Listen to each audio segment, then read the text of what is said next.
क्या होप है आपको, क्या उम्मीदें हैं? 2 बार आप कामयाब हुए हैं, तीसरी बार हैट्रिक होगा कि नहीं होगा आपका? वो 100% हैट्रिक हो जाएगा, क्योंकि हर जगह पे मैं बहुत विज़िट कर रहा हूँ।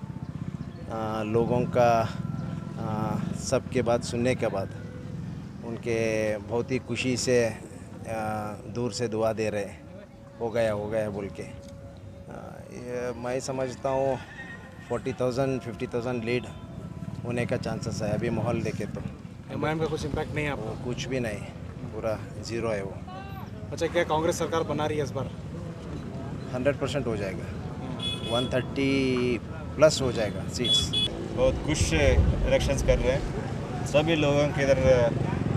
बदलाव का हवा चल रही है इधर।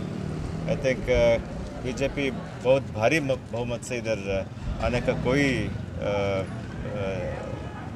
ये नहीं है। 100% बीजेपी आएगा इधर भारी बहुमत से। समीकरण कैसे है सर? क्या आपका मुकाबला सीधा कांग्रेस से है या फिर जेडीएस और एमआईएम भी कुछ इम्पैक्ट कर रही हैं यहाँ पे?